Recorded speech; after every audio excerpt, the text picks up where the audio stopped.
and her dad is there. And well, as she's going back, she starts asking questions about her great grandmother, um, her mom's mom.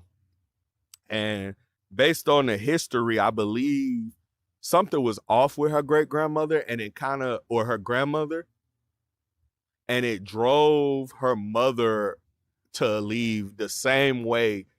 It drove her to kind of she drove her mom kind of insane, and drove her away. And that was why she left them when she was young. And so because she's young, she doesn't really take the time to maybe talk and try to find out the psyche behind why her mom left them at a young age and what she was going through that caused her to dip out. And so it's understandable. When you're young, you don't really think about all that stuff. You just feel like people do you wrong, so you lash back. You know what I'm saying? You just show back emotion, and that's just normal. You know what I'm saying? There's nothing wrong with our character. She's not perfect. She's flawed, and she's just growing. And so she goes home and she asks questions about her grandma. She tries to get old pictures of her, and she does.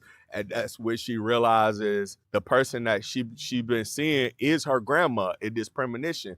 But she doesn't understand why she's seeing that because her grandma's alive. And so she goes,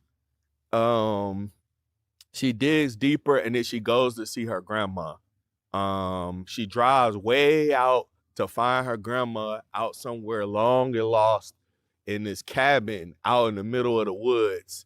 And when she pulls up, when she first gets there, she notices that the cabin or wherever this place she's staying in, it looks kind of weird. Like it's like all types of different things going on here, contraptions and things outside. And so and she goes, I think she knocks on the door. There's a camera that sees her, and she gets let in. And her grandma is this weird character that just is kind of paranoid about everything. And it's like, she's like, what is going on? She's like, my grandma is crazy? That's the mentality I think that she grasps through her first impression of her grandma, because she's in there just talking fast, talking crazy.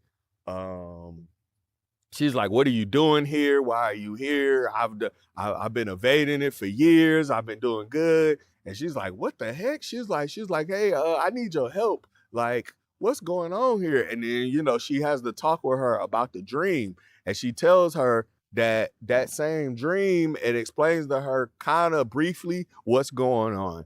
That a long time ago, she had a premonition that all of that happened to her and her family, and death has been trying to get her ever since. And she tells her because she survived it, that her and the black she started noticing after she had that premonition. She went up there. She tells a story about how she stopped all of those people from dying in that glass the way she saw it in her premonition. And when she stopped everybody from having that glass, all of those same people died in the order that they died in her premonition later on. Everybody but her and the black kid that you saw that died at the very end of the whole thing. And so immediately now this girl is like, okay, my grandma's crazy. She don't believe her right off back. She's like, okay, this woman is tripping. What the heck is she talking about? I need to get on up out of here now. So now she telling her grandma, I gotta leave. And this is just my interpretation of how the character's thinking based on her actions. And so the grandma's like, no, wait. You know what I'm saying? And then she starts like trying to tell her like, hey, you need to protect yourself. I think she even gives her like this book with all these drawings in it and all this stuff. And so her and her grandma go outside and they have this final exchange. And my understanding of what's going on here is as simple as this. Basically, death has been trying to get this woman for so long. The only way she could get to draw her out, to kill her, was to start causing those dreams on the granddaughter. Now, I don't know if the mom had those same dreams, but I think that it's safe to say that it's possible that she might have had those same dreams, and they might have tried to use the daughter originally. And that's probably why the daughter dipped out, because she was freaking out and didn't know how to handle it. But she didn't go to the source to figure out what was going on, and the granddaughter did this time, and that explains why the mom dipped out on them at such a young age. I believe she was having those same visions, and maybe she just ignored them and dipped out. They never really explain if that happened in the movie, but I think that's a strong possibility on why she dipped out. That, and also being raised by a mom that's kind of like paranoid about dying all the time, that can kind of freak out anybody and turn anybody into what the type of mom she ended up being, a mom that dipped out. So it all kind of parallels, and it makes sense. The psyche of these characters and why they did the things they did, because outside of these characters could have been normal people just raising their families, but they're dealing with death, and death does not play around. You do not fuck with death, because death will fuck with you. And I don't know if that's the exact quote, I just made that up, but there's a quote in the first Final Destination movie that's delivered by a very well-known horror legend, by the way, R.I.P., because he passed some years ago. But the guy who played Candyman, man, when I tell you this dude was such a great horror villain, not only does he look really creepy and dark, he played Candyman, but he has the voice. When he delivered that line, because I believe he works in he works as a mortician. So he's constantly dealing with dead bodies, which automatically makes this nigga creepy right off back. But he has the creepy voice there. And, I remember when I seen the trailer, I was like, damn, is this the villain? Like, who is this dude? Because he's so dark and creepy. He is a great freaking villain. Or just a great horror actor. You know what I'm saying? Kind of like the guy who played Freddy Krueger. These guys are just really great horror actors. They were built to do horror. They have a look about them that's terrifying, and they have the voice, and they're just good actors. So anyway, so back to our story. Our main protagonist is having a conversation with her grandma outside the house, and she steps out, and something comes out and basically chops off her grandmother's head, and she dies right there in front of her. And this is terrifying. Oh my gosh. I sat down, I thought about this movie, and I was like, these people have never seen death like this. I was like, how are they able to like, I don't think this woman has a moment to process that her grandma, which she didn't really know, but still just watching another person die in front of you like that can terrify and mess you up in the head. But you got to remember, this girl doesn't really have time to process her emotions. First of all, she doesn't believe her, but I believe when her grandma dies right there outside the house, it kind of sort of confirms a little bit that maybe what she's telling her the truth, because it was a complete freak accident. Like, there's no way that right when she shows up, all of a sudden now she just dies, and she already told her death was chasing after her. So it will make a believer out of anybody that possibly wouldn't believe that. Even if you try not to believe it, you had no choice to maybe try to see if there's some credence to this, because now death is coming for you.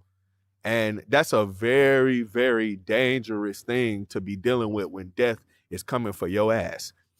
So anyway,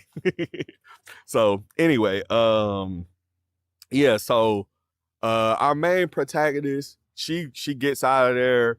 I don't even know if they show her drive. Like, I think they cut immediately next to her family having like kind of like a nice little barbecue out in the backyard, a little shindig. They're having a good time, good music, good food on the grill, people jumping on the trampoline. Like, everybody's having a good time, man. It's good vibes. I'm looking at this thing like, man, me and my family need to get together like this, the way these people are having a good time. But anyway, so I see all this. I think it's pretty dope that they're having a good time and all this. But as you see this good time getting together, you're also seeing little ways that people can die. That little thing I tell you where they show this little screw here and this little here there. You see this chopper here and this there and this there. Like little things are about to kill certain people at little moments, and certain things stop it from happening. And this is a constant thing that is done in classic form in this Final Destination movie. And so the little subtle little nuances that happen show uh that death is creeping around that corner. And so I believe the daughter is heading back, and she's kind of freaked out, but she's heading back. And I believe at this little family get together, the mom shows up. And so, wow. So the mom comes back. She looks a little, you know what I'm saying, a little bit messed up. But, you know, I guess one of the family members were able to convince her to show up and kind of, you know, show up now. And you know what I'm impressed by? That all of these family members are very open and accepting her coming back. You know, you would think maybe even the husband, you know, he would feel some type of way, the father, like, where you been? You left our kids out with no mom. Like, no, but actually he was pretty cool. I was really, really shocked at how cool the family were. Cause I mean, I'm just so used to seeing the opposite of that. Like when somebody disappears or everybody's upset, angry, kind of kills the mood. But they were actually welcoming into her. They just brought her back in. And I just thought that was kind of a cool way to accept her back. You know what I'm saying? You know what I'm saying? I mean, I don't think they could really imagine what was going on with her, but I'm pretty sure they just thought mentally she was just kind of messed up, and they know deep down it's not her fault, maybe, or maybe they know that deep down it's just the way her mother raised her and how she was treated that caused her that way. They kind of have some understanding, so that's probably why they give her some grace. It wasn't like she just dipped off and was doing drugs, got hooked on drugs, or was just selfish and just was like, F y'all, I don't want to be a mom. I just want to live my life. I don't got time to be worried about no kids. It wasn't like that. She was just kind of messed up in head on the way she was raised. And so I guess they gave her some grace. And so it was a beautiful thing to see, actually. And so anyway, you know, the mom shows up. I believe the daughter gets back now. And, you know, things are kind of crazy, but everybody's having a good time. They trying to get her to unwind. Everybody's drinking, they barbecuing, things are going well.